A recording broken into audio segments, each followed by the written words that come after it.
Welcome to Breaking News. I bring for you latest news on today. Jamal Khashoggi was strangled to death and then dismembered in pre-planned attack inside the Saudi consulate in Istanbul.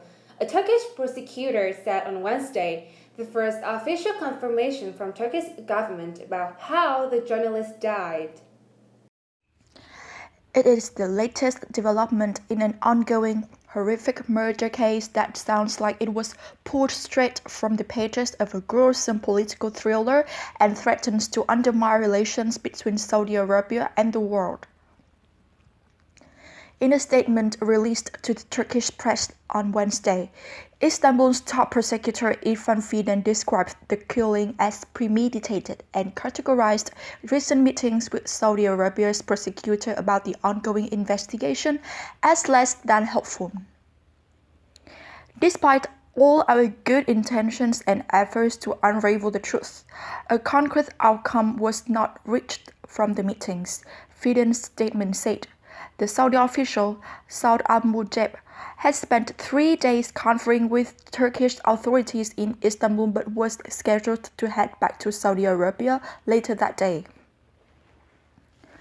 The Saudis maintain that Khashoggi died as the result of a rogue operation gone awry and have detained 18 people in connection to the case. However, Turkish authorities and many experts believe that Saudi Arabia's young crown prince and de facto ruler, Mohammed bin Salman, likely ordered the operation that led to Khashoggi's death. Whether the Saudi royal will face any consequences from the international community and the US, though, is still anyone's guess. Saudi Arabia killed a prominent journalist, but it is still unclear if there will be consequences. On October 2nd, Jamal Khashoggi visited the Saudi consulate in Istanbul on a routine trip to pick up some paperwork, and never came out again.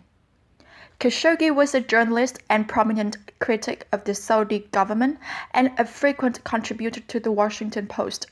He had fled his home country last year because he feared arrest and was living in the US as a permanent resident. In the days and weeks after his disappearance, various explanations emerged as to what happened to him. Turkish authorities said he had been murdered, while Saudi authorities said he had exited the embassy through another door. US intelligence, meanwhile, revealed plans by the Saudi government to capture Khashoggi and bring him back to the country to be detained. As pressure mounted, the Saudis changed their story and admitted that he had died inside the consulate, but said it was the result of a rogue operation gone awry. Later, Saudi Arabia's top prosecutor said Khashoggi had indeed been killed in the pre-planned attack but offered no more details, and now Turkish authorities have gone on record describing how the murder happened. One larger question that remains is whether and how Saudi Arabia's government will be held accountable for its crime.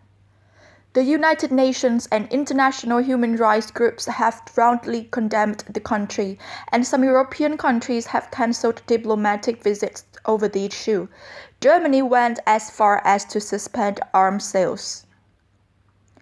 But the US, which enjoys a strong relationship with Saudi Arabia, has had a much softer response.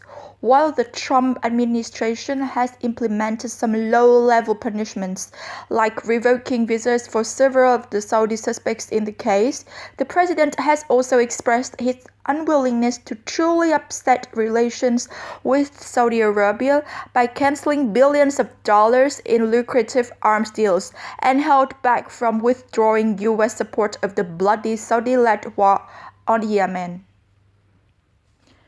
Some members of Congress have loudly voiced their frustration with the administration's unwillingness to take strong action against the regime. A bipartisan group of senators earlier this month demanded an investigation into Khashoggi's death and requested sanctions be placed on whoever was responsible. And on Wednesday, a group of Republican senators sent a letter to the president asking him to suspend talks with the country on developing a civil nuclear program over Khashoggi's death. The ongoing revelations about the murder of Saudi journalist Jamal Khashoggi, as well as certain Saudi actions related to Yemen and Lebanon, have raised further serious concerns about the transparency, accountability, and judgment of current decision makers in Saudi Arabia, they wrote. It remains to be seen if the Trump administration will sweep the Khashoggi case under the rug or actually take steps to hold Saudi authorities accountable. And this story appears in Breaking News, a news from us on the latest twists and turns around Jamal Khashoggi's death. Subscribe and follow us along with more about Trump administration policy. And with that, ladies and gentlemen, we have reached the duration of today's program.